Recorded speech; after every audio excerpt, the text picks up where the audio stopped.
Hey, what's up, everyone? Matthew here of Beef Brigade Studios. It's been a hiatus from KotOR. We're finally getting back to it. It's been about a month since we've played it. And so what this video is going to do, we're going to talk about Star Wars The Force Awakens. It's officially out in theaters to the public now. And so this is going to be my spoiler review. Eventually, we're going to get together. We're going to do a complete review. To talk about the movie more extensively on the interwebs through Google Hangout. So we're going to be doing another podcast probably sometime soon, and I'll get in touch with Ace Tech HD and ask him when he wants to do that. So we are now finally leaving Dantooine. We're going to start off with Kashyyyk, or as Bastila calls it. But is it Kashyyyk, Kashyyyk? What do you call it? I call it Kashyyyk, but I always get confused as to what to call it because I grew up playing this game so much. So, yeah.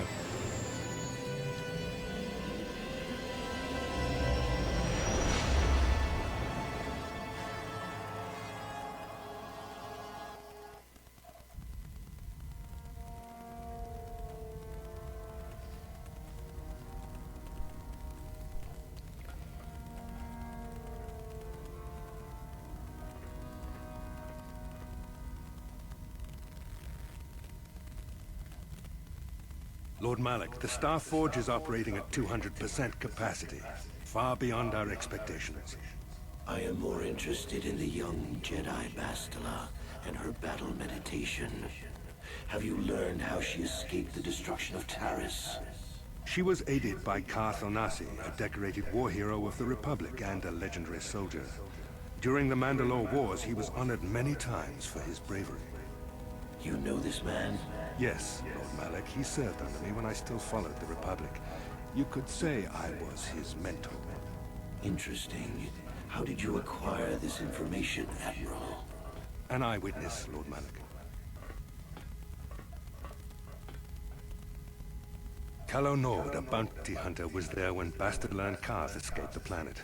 Apparently they left him for dead. A Jedi and a war hero. It's a wonder you survived the encounter. I am hard to kill, Lord Malak. Calo has agreed to help us capture the young Bastila, for a very hefty fee, of course. But I assure you he is well worth the price. His Now we're going to start as a bounty hunter is well earned. my review just after this cutscene's done. To me, Calo, but I desire the young Jedi taken alive, if at all possible. Lord Malak, forgive me. Again, like always, I do recommend getting this game. It's such a great game. Of the common soldiers. I trust you are not wasting my time, Admiral Kareth. I promise you will be very interested in what Calo has to tell you about Bastila's other companions, Lord Malak. Alright, okay. So, here's how I'm going to do this review, and I'm just going to do it into two parts. First part, and now usually people talk about what they like first and then their dislikes, but I'm not doing it that way. I'm going to talk about my dislikes in the movie, and then I'm going to talk about what I like. And the thing is about how I'm doing this is that in my dislikes and in my likes, I have positives and negatives. So the grand positives and negatives have some ups and downs in them. And so I'm going to talk about that. So, spoiler alert, I am going to be, giving away spoilers and all that kind of, crap, blah, blah, blah, blah, blah. So, spoiler alert. I'm going to count it down. I'm going to give you 5 seconds to turn off the video or whatever. Come back after you've seen The Force Awakens, if you're interested in that. So I'm going to count down. 5, 4, 3, 2, 1. Alright, so reason number 1 as to why I don't like The Force Awakens is this. There's no subtlety in it. There's no subtlety to the characters. There's no subtlety in any of the scenes in the movie. And so this is how I wrote it in my notes. No subtlety. Exposition is generally given away through dialogue throughout the entire film. Characters are rarely given any time to really react except in a few scenes. Very few scenes stop to let you take in the information and setting. So really, throughout the entire movie, characters they talk. Like, there's very few scenes in the movie that just let you... that just give you a break from the story and all the action and the mystery from the actual story itself. In A New Hope, and even in Empire Strikes Back, it had parts in the movie that you would cut away to where it was being slow, and parts it would cut away to where it was exhilarating and fast. In this movie, all the main characters are basically with each other. Now, it does cut away to different, scenes involving those different characters when they are apart from each other, but they're generally the same same situation. Like, there's a situation in the movie where Rey gets captured. It cuts away to her, during an interrogation that she's in by Kylo Ren. And those scenes are very emotional. It's very dark, it's very brooding. And there's a lot of sympathy to be felt in the character of Kylo Ren, but I'll get to that later. The Wookiees of Kashyyyk make their home high among the Rosha branches. However, Only the bravest warriors just shortly dare after to that, and that ascend scene only the lasts like a depths few of the minutes, forest. she escapes, and then we cut to Finn and Han Solo, who are, committing to a rescue operation, and it's action on both fronts. We also cut to Poe Dameron and his ship, so it's a lot of action throughout the entire movie, which I'm glad it's in there. It's nothing over the top, over the edge, and really just looks terrible, just makes you just want to take a break, like in Revenge of the Sith. Nothing like that. But this movie it doesn't really have too many breaks in it. And like I said, there's no subtlety to any of the characters. They're very go-getter, and they're very obvious. Like with instead of feeling the characters, connecting with them, a lot of the times it just shows you either a blatant action or a blatant piece of dialogue with exposition. Especially with the character of Kylo Ren. Now, Kylo Ren has one scene in the movie, when I'm talking about subtlety, he has one character, or one moment in the movie, where he's talking to Darth Vader's helmet.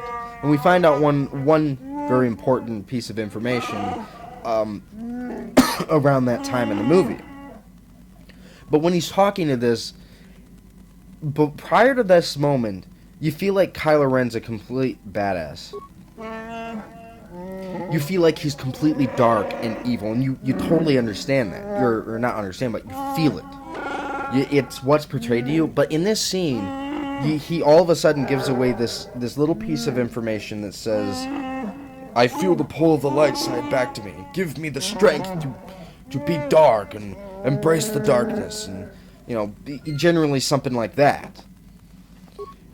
And it was at that moment that I was kind of looking at it. I was realizing, wait, what? Because I could totally not tell beforehand that you were struggling with the light. I couldn't tell that until this moment. And the thing about this moment, it wasn't I could feel the light pulling to him. I could never in the entire movie feel like the light was pulling at him.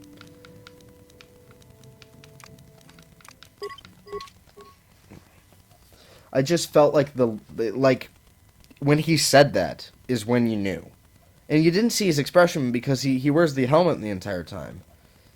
There are some times in the original trilogy where you can tell when Darth Vader is having conflict. And they give it away very easily. Like in his mannerisms, how he talks, what he says, his actions, and the shots that take him. With Kylo Ren, I never felt that. I felt like it was kind of fake. So there was no subtlety, really, with all the characters. So let's get on to my second reason. The movie doesn't stop until the end. And this is, again, tying back to that first one. The movie barely at all gives you any time to take a breath. There are very few moments of lightheartedness. The majority of the movie consists of action and dark moments. And there are very few moments in the movie where there's a little bit of lightheartedness. And a lot of the times in those moments are usually between Rey and Finn, or involve BB-8, or in more of the first act of the movie.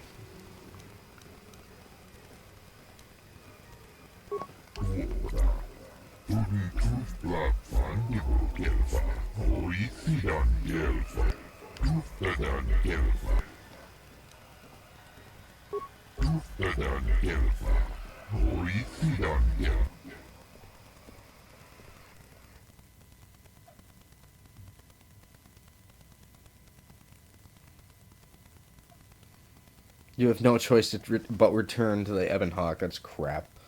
That's stupid. But anyway, the majority of the movie does consist of action and dark moments. I didn't like it at sometimes. It's like I want times to embrace the scenery, to embrace that kind of mysterious feeling of the light side. There are definitely moments in the movie, especially there are moments in the movie that take away the dialogue and just are a set of shots for a little while that just show you the grand scope of the world that you're in and embrace the moment and the tone. And the one moment in the movie, the one scene that I felt executed that so well.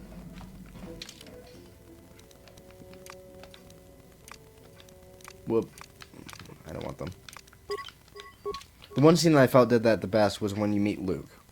And that's the very last scene in the movie. And it lasts about a minute, 2 minutes to a minute, somewhere around there.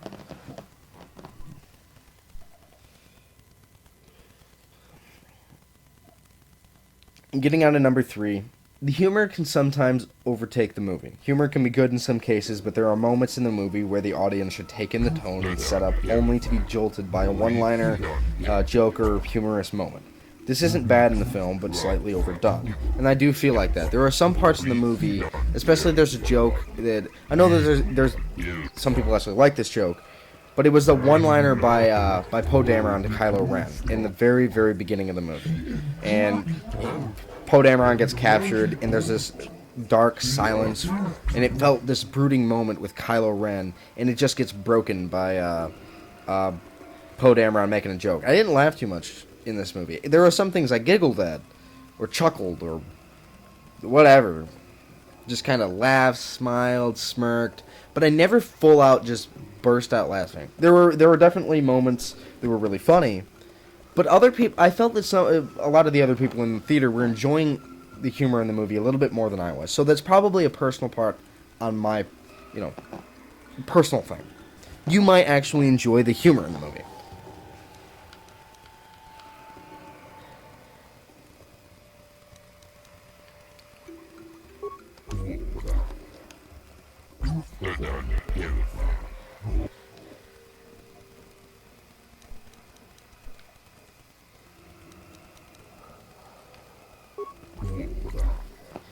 Oh, that's so stupid.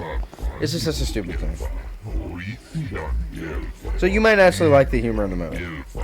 Getting on to number 4, the fourth reason why I don't like The Force Awakens, and this is a big one, is the First Order, Starkiller Base, and Snoke are thrown in. And they're immediately thrown in. You're expected to kind of feel like this threat of them. And I felt there was a darkness to them, like they're bad.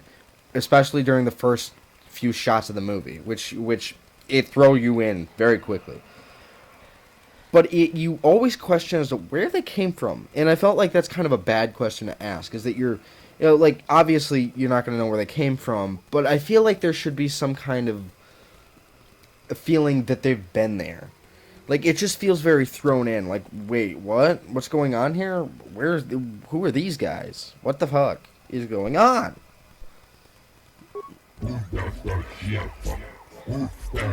There's no setup to them. There really isn't any setup. No looming tone that there is something bigger at work. They feel small through the cinematography. You get this feeling that it only was Snoke for a little bit, and do you get this feeling that there's something bigger at work, that he's got a plan? But it's more given through exposition rather than feeling that, holy shit, this guy's business. Because this is going to lead into another reason later on. So really, they do feel small through cinematography. I felt the cinematography with the Empire and making them look large and vast and powerful was better in the original trilogy. Whereas in this, I felt it was very small. So let's get on to reason number 5 why I don't like The Force Awakens. Kylo Ren is thrown in. Kylo Ren is thrown in without any progression. He acts evil throughout the film, but suddenly is given a show at a path to redemption. He goes on strange temper tantrums and destroys things when something doesn't go his way. And that's one of the things that I don't like, is that at the same time I do like that he has this untapped, unfocused rage inside of him, and it shows that he really isn't as powerful as he could be. He does feel like a small threat. But you also want to have a larger threat as well, and I didn't get that from Snoke. Snoke I didn't care for at all in this movie. I didn't like Snoke at all. But we're going to get onto that in a little bit. But with Kylo Ren, he's... I never really understood where he was coming from. You're just kind of thrown in with his character, expecting to sympathize with him, expecting to understand that he's in pain, and he's feeling tortured by being pulled to the light and being pulled to the dark. And I couldn't connect with that. I didn't understand it. I didn't like it too much. And I felt like some of the ways they could have repaired that is by making the movie 20 minutes longer and adding a few scenes that took place maybe towards the beginning of the 30 years ago. Or at least leaving Kylo Ren... This probably would have been better if they left Kylo Ren as a mystery in this movie. Is that we finally learn by the end of the movie that he's Han Solo's son. But I don't know. I didn't like that it is like the whole idea of he's being pulled into the light in the dark. I didn't feel that. I wanted time to get introduced to the character as who he is, who he's supposed to be in the story. And I guess I wasn't impressed by how they did that. And number 6, and this is the biggest problem that I have with the movie. There are some things about Kylo Ren where I definitely feel his presence, and I feel how powerful he is and how much of a threat he is. But number 6, Snoke is unintimidating and looks really goofy. His scenes try too hard to make him look evil, and they really do. And I can tell you how my emotions felt when because the first thing you get introduced with Snoke is you hear his voice for a few seconds before they finally reveal him. And when I heard his voice, I was so excited, like, holy shit, we're finally seeing this guy. And then it cuts to him, and boom, he's this weird, scrawny-looking, marshmallow burned-faced bitch. He's 30 feet tall. He's 30 freaking feet tall, or somewhere around that height. And he looks like a marshmallow. Like, I described it exactly as this. He looks like a marshmallow that you left in the microwave for too long, and it got burned and cracked and bubbly and just looks like a deformed what was. I was not intimidated by him at all. He doesn't look like he's got this looming presence. He doesn't feel threatening. I just looked at him and I was just like, I can't stand you, get off the screen. I didn't like him. I felt so unintimidated by him.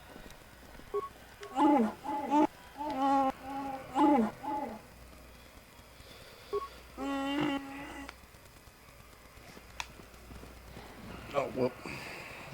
Gotta be going that way. So I don't like Snoke. In number 7, the Rey Finn love story, I didn't like it. I didn't like it at all. I liked some parts of it where it kind of showed through. I liked the idea of them having care for one another, but I didn't like that that by the end of the movie, it shows that basically that they're in love.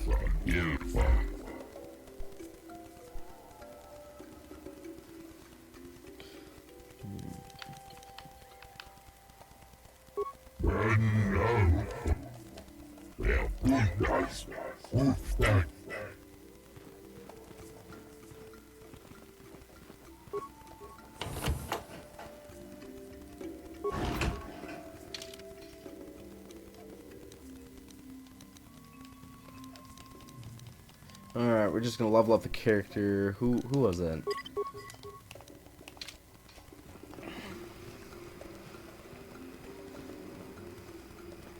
But I didn't like the Rey Finn love story in the sense that by the end of the movie you feel like they're, approaching true love. Hold here's. I like it. Wookiee hunters usually keep numbers down, but I think Number 8, Captain Phasma was a complete throwaway. She was Boba Fett, and I felt this completely. She has about maybe 5 lines in the movie, and maybe about a few shots. They built her up so much with the toys and with the merchandise, clothing, and especially with the marketing. They built her up, and she's in maybe a few scenes in the movie, and she doesn't do anything. She doesn't kill anyone at all. She doesn't fire her blaster ever. and she's completely Boba Fetted. I was so disappointed. So disappointed with Captain Phasma. And number 9, the soundtrack. I can't think of any memorable soundtrack from the entire You're the Wookiee movie. lover. Why don't Or you tell any me about them? I'm memorable sure you're song real from the entire close movie, friends. except from that was original to this movie. I mean, obviously the opening and the ending theme still amazing, Keep your except pet for on a one, leash. and it's only You'll be actually wearing like it. one I part have no love for of a these song, animals. which I've include seen 2 guards ripped to themes shreds. from the original trilogy in it. But there's one part when you finally the scene with Luke Skywalker. It's the last scene in the movie. Not So last anymore. scene of the entire Look, movie, you wanna know why the Wookiees are Rey's, acting compliant? searching, You go ask looking them. to find Luke, they and rip she's your going head off, on this we'll push island. it She's out of the walking up Shadowlands these and give it a stairs, proper burial. and this music's How playing, about and I that? loved the music that went along with it. It was amazing. I loved that, but it was only like one part of it. Other than that, I thought the music was very unmemorable, which I was like, this is a John Williams score. I don't How am talk I to not in Wookiee love with lovers. this soundtrack? Get rid of your rug, and maybe I won't have you shot. So so that's all the reasons why I don't like the movie. I mean, I have 9 full reasons.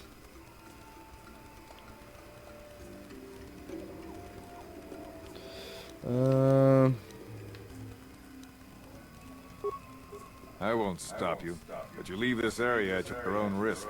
We're here to protect the company, not you.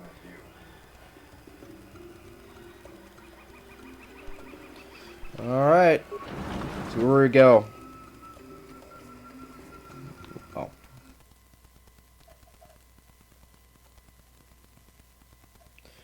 And I'm just going to go over the reasons why I like it as quick as I can, because there's, other than the reasons I didn't like, there's a lot of things I really, really liked in this movie. Okay. Reasons I like The Force Awakens. Number 1 is Rey.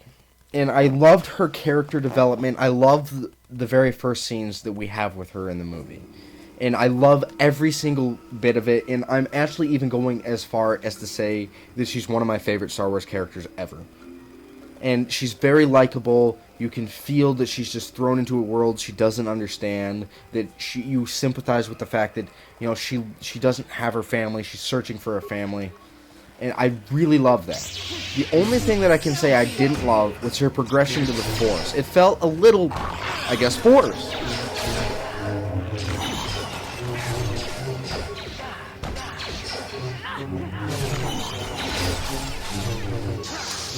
So that's my only problem I really have with it.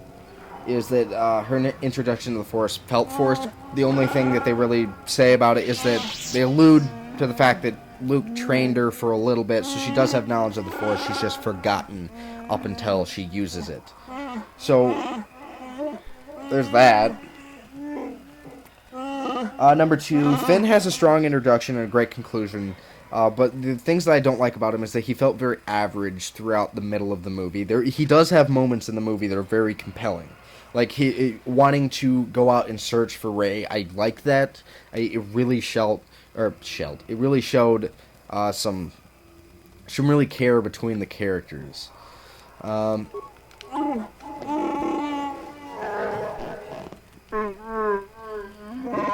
I like that kind of dynamic. But other than that, I felt he was very average. Number 3, Poe Dameron is extremely likable and charismatic. The only thing that I have to say about the new characters is that Rey is the only one that I feel fits in very, very well with the old characters. The other ones I feel still aren't on par with the old characters that we left off with. I still am trying to figure out if they're even on par with the prequel characters. Acting aside and writing aside, there were some of the prequel characters that I actually did like, that I felt belonged in that universe. I'm still trying to figure out how I would rank these new characters, but having them side by side, I felt like there was definitely something very noticeable difference. But Rey, I felt fit in so well. She's one of my favorite characters today. I loved how they did her storyline. Again, BB-8 working as a plot device, I thought was very well. He was a great way to tie in the new characters with the old characters. This isn't good. Great I can't plot. afford this. He's a great character on his own. Do you know Very how to get funny, there a very healthy one of those cute. things? very strong. I loved him. Loved BB-8. What do you want, And again, sir? Han I'm Solo's Patrol Captain reintroduction. Dell. You're interrupting This is Xerxes reason number Corporation 5. business. Han Solo's reintroduction feels amazing. He felt like he never left. Like, he doesn't feel like Harrison Ford. He feels like Han Solo. This Wookiee slave got a little rebel. He's We had to put him in my opinion, he's the most likable character in this entire movie. I do like Han Solo more than I like Rey, but Rey comes very, very close. Another reason 6, the Han and Leia love story is still as strong as ever. I really liked the touching moments. There weren't just any cheesy, there weren't anything cheesy. I loved it. I loved it. 7, the practical and visual effects are some of the best I've ever actually seen in a movie to date. They looked incredible. I felt every hit of a blaster, every throw of a lightsaber, and even you know, the X-wings, the TIE fighters, you know, all the space battles felt real. You know, the actual battles felt real. I mean, it was amazing. The visual and practical effects in this movie are astounding and definitely deserve, you know, the highest remarks. Getting on to reason number 8.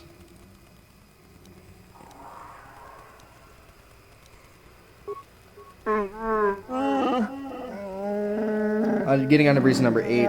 The missing Luke plotline was a great way of tying all the characters together and creating a powerful and compelling tone. And I also said that BB-8 was a great way of tying all the characters. And BB-8, spoiler alert, is very connected to Luke's missing Luke storyline. That so they worked, you know, together in a sort of a way as plot devices. But Luke being missing was a great way of tying together not only the original good characters and new good characters, but also the villains of the movie. Of course they don't. Why would you ask me that? You're doing some sort of snap inspection? And, you know, by the end of the movie, because of how they portrayed Luke, and when you see the final shot, I mean, it feels like Luke is more powerful than ever. I even get this feeling like that he is more powerful, far more powerful than Darth Vader. My problems with the prequels and the original trilogy is that Luke, I felt like Luke wasn't really more powerful than Darth Vader. But when we get to this, when we get to finally seeing him after what we've heard about him, Is that a joke? Who do you think you are? he feels like What are you trying to get away with here? You can't just walk like he's out the and start god. commanding Like he's a things. god I basically think as a this trouble Jedi. needs an He's in In a. fact, I think It's this Wookiee astounding attacked this fool and what they did with that realized just storyline. I loved it. I loved it. Captain, And we're getting towards the end of my list, towards the end of my review. And number 9, Hux's speech at Starkiller Base. It was menacing, it was intimidating, and powerful. He feels like the darkest character in the entire movie. He feels even darker than Kylo Ren.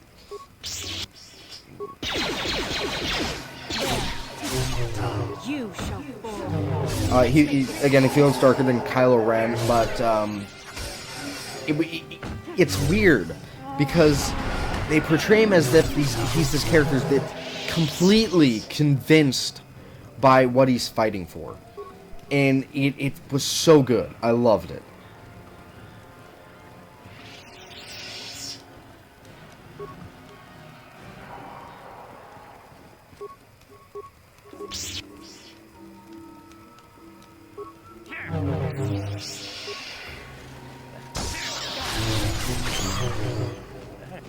Like, there's this, when you see that speech, there's this, that is the only moment in the movie where I felt a looming presence, this greater power of the First Order. And getting on to number 10, and this is one of my favorites on the list, is the lightsaber duels felt more humanized, personal, and lethal than ever. Never in a battle, in a lightsaber duel, have I felt. Have I actually ever seen a character get hit over and over again with the lightsaber? I mean, it was back and forth bashing each other. I mean, there are characters in this movie that you're going to see them in the future. They're going to have scars. And it's going to look amazing because the battles, the duels, feel so hard. It feels like they're like throwing baseball bats at each other. Well, not like that. Well, maybe not baseball bats, but it felt real. Like they're hacking and slashing away at each other, and it didn't feel too choreographed. It felt faster paced than the original trilogy, but it didn't feel choreographed like in the prequel trilogy. So I'm even going as far as to say, and after giving a night, going to bed, coming home, talking about the movie with my friends a little bit, then going to bed, waking up in the morning, thinking about it, I'm going to go ahead and say that the Force Awakens lightsaber duel is by far the best lightsaber duel in the entire saga. Now, overall, it's not my favorite movie.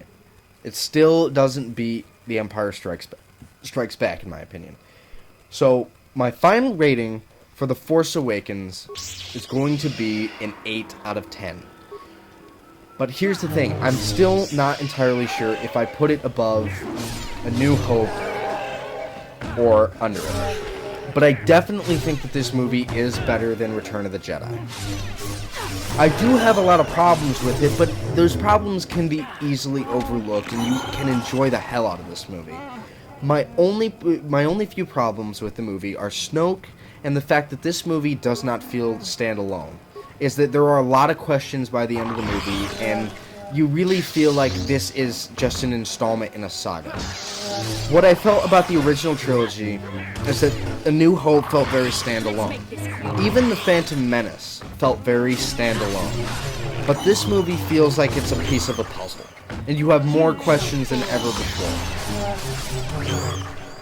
So, again, giving this movie an 8 out of 10. I recommend you go see it. It's a great time. But it's not my favorite. I still have Empire Strikes Back above it, and I think I still have Empire Strikes Back above it. Or A New Hope. Did I say Empire Strikes Back? I still have A New Hope above it. I'm probably gonna guess.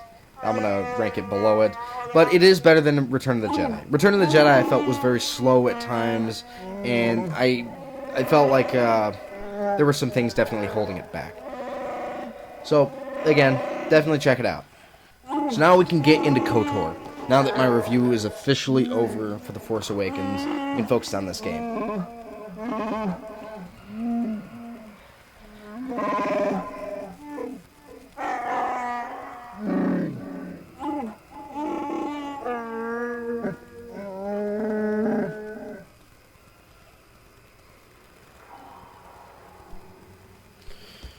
Where's this Wookiee? I need to see Chundar.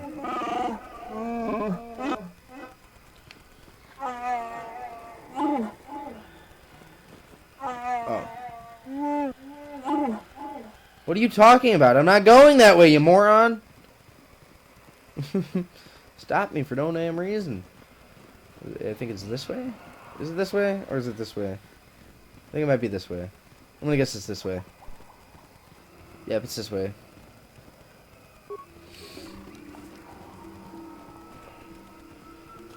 Oh, another thing regarding The Force Awakens is Han Solo's death. Which, spoiler alert, he does die. Him being killed by his son. I like that dynamic, and I knew it was gonna happen because I saw it in a spoiler before I went to go see the movie. I think is so great. However, I didn't, because of my problems with Kylo Ren, I didn't feel the drama. I didn't feel the weight of it as much as I would have liked to. I felt him being frozen in carbonite was a more impactful scene than his actual death. You can actually open this.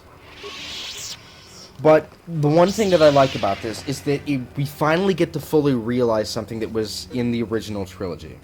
And that's what we saw with Luke and Vader. Is, there was always this looming presence. I keep using the word looming, but there was always this tone, this question you were asking, is Luke going to kill Vader in the end? If you hadn't seen Return of the Jedi, is Luke going to kill Vader? And you feel the pull of the Emperor, the pull of the dark side, and there were those moments where you thought he was going to do it, and he didn't give in. And I always thought it was going to be an interesting dynamic had it ever happened Lord Malak where was most displeased when he learned you had escaped where a Talis character alive. gives into the dark He side promised a to the great fullest reward extent, where to we whoever actually see it. destroys you. I don't feel that we actually saw to the fullest extent the darkness of the dark side in the prequel trilogy. But with this, I was so interested in that dynamic of father is the son going to kill the father? Is the person who's trying to redeem the other character going to fail? And he did, and it was so. And I felt it could have been hit. I felt it could have hit harder. Not that it didn't hit hard though.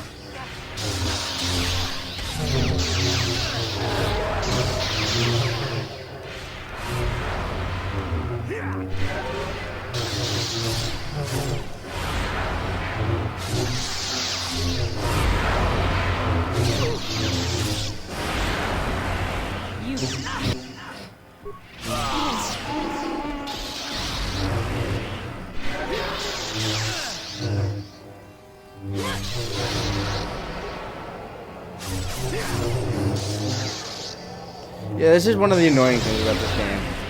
Some of the fights, they just keep spamming attacks at you.